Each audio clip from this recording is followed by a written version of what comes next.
नमस्कार दोस्तों। आज के इस लेक्चर में मैं बात करूंगा आपके साथ भाषांतर और रूपांतर के बारे में। जी हाँ दोस्तों, ये जो आपका ट्रांसलेशन है, जो translation studies and principles of translation studies के बारे में जो आपको सिलेबस में लगा हुआ है, उसी का एक छोटा सा टॉपिक है भाषांतर एंड रूपांतर। भाषांतर सुनने से ही बात समझ आती है कि एक भाषा का दूसरी भाषा में स्थानांतरण करना ही क्या कहलाता है, भाषांतर कहलाता है। इंग्लिश में जिसे हम कहते हैं लिंग्विस्टिक्स ट्रांसफेरेंस, और which is equivalent to the English word translation.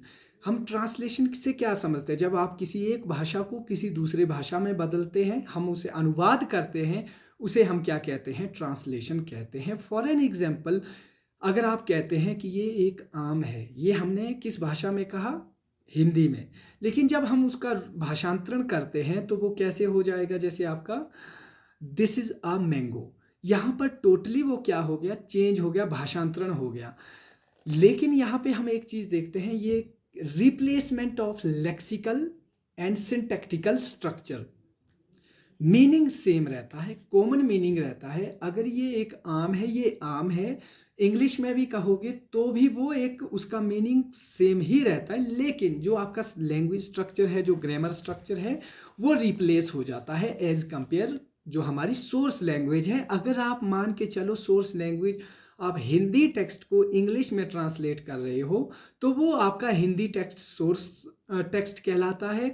और जब आप उसको इंग्लिश में ट्रांसलेट कर रहे हैं, दैट इज कॉल्ड आपका भाषांतर। ठीक है, भाषांतर। लेकिन फिर भी हम उसको थोड़ा सा आपके लिए डेफिनेशन पढ़ के सुनाता हूँ। द वर्ड भाषांतर in Hindi means linguistic transference which is equivalent to the English word translation with its general common meaning.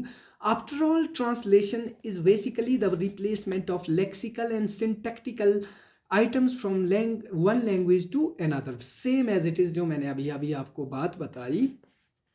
और the word भाषांतर is therefore valid when we have in mind literal translation which only involves linguistic transference।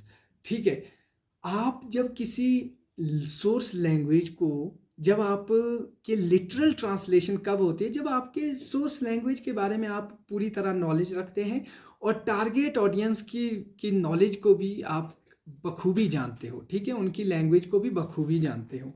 अब दूसरा word है रूपांतर। रूप से समझते हैं, रूप मीन्स चेंज ऑफ फॉर्म। ठीक है, फॉर्म ही बदल देते हैं। रूपांतर में मान के चलो मैंने एक हिंदी में पोइम लिखी थी, लेकिन उस पोम को जो चेंज किया, वो इंग्लिश में उसको प्रोज बना दिया। और पहले तो क्या था, वो हिंदी में एक पोइट्री थी, और इंग्लिश में उसको जब चेंज कर दिया ना, इंग्लिश में उसको पोइट्री भी नहीं बनाया, सीधे प्रोज में बदल दिया। तो इसे हम कहते हैं रूपांतर, change of the form. The word rupantar in Hindi means change of form. It refers to one form of the activity of translation as we understand today. The translator changes the roop of the text during the process of translation. For instance, when the translator paraphrases a poem in Hindi into English prose or an English poem into Hindi prose. अब मैंने वही बात कही कि किसी ने Hindi poem लिखी थी, उसको इंग्लिश प्रोज में बदल दिया। That is change of the form. Or needless to say, the translated work in such a case many transfer the meaning, but it loses the soul of the essence of the original. अब लेकिन यहाँ पे एक जो translation करते risk जो रहता है, वो आपका ये रहता है कि जो ओरिजिनल टेक्स्ट था, जब आप उसको पढ़ेंगे, मान के चलो जो ट्रांसलेटेड की चीज़ की है, ठीक है, कोई वर्क किसी ने ट्रांसलेट किया, रूपांतर में क्या होता है, आप ओरिजिनल टेक्स्ट की ऑथेंटिसिटी खो देते हैं, मीनिंग उसका खो देते हैं। जब मैं उस किसी के द्वारा रूपांतर किया हुआ टेक्स्ट अगर मैं पढ़ूंगा, मुझे लगेगा कि ये ही ओरिजिनल है। क्यों? क्योंकि मुझे नहीं आइडिया कि ये इसका ओरिजिनल कैसा है और उसकी राइटिंग स्टाइल कैसा था। मीन्स कि हम ओरिजिनलिटी जो है सोर्स टेक्स्ट की खो देते हैं। जैसे मैं आपको बताया भाषांतर, ठीक है, लिंग्विस्टिक ट्रांसफेरेंस कहते हैं जो आपका भाषांतर है, ठीक है। और रूपांतर है change of the form, change of script, ठीक है। स्क्रिप्ट जो है पूरी तरह से चेंज हो जाती है।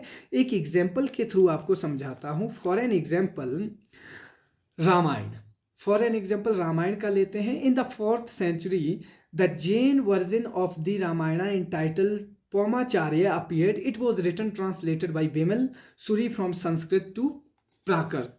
अब जो हमारी जो वाल्मीकि के द्वारा जो लिखी गई रामायण है दैट इज टोटली डिफरेंट। वहाँ पे जो आपके हनुमान जी है वो एज ए मंकी दिखाए गए हैं, रावण को एज ए मतलब रावण को मारा गया है वो as a symbol of evil दिखाया गया। लेकिन जो बिमल सूरी के द्वारा पूरी स्क्रिप्ट को चेंज किया गया है उसे हम कहते हैं रूपांतर। कैसे? There are some basic changes in this version an anti Brahmanical text. अब जो उसने लिखा है बिमल सूरी ने उसको ब्राह्मणिकल जो ब्राह्मण विरोधी कंटेक्स्ट में लिखा है। It does not portray Ravana as a monster as Hanumana as a monkey. यहाँ पे हनुमान और रावण को उस तरीके से नहीं दिखाया गया है जैसे जो आपकी वाल्मीकि ने दिखाई है, ठीक है। और similarly other version of their epic are retelling from different perspectives. This is what we see in translator और रीटोल्ड वर्जन ऑफ महाभारता। इसी तरह जैसे मान के चलो जो आपका वेद व्यास ने महाभारता लिखा है दैट इज टोटली डिफरेंट। और उसके बाद के जो महाभारता की फॉर्म आई वो तमिल में जैसे साउथ में उनकी जो डेफिनेशन है that is totally change of the script, that is called रूपांतर। आई होप कि आप लोगों को इतनी सी बात समझ आ गई होगी। Thank you so much for watching this video and have a nice time.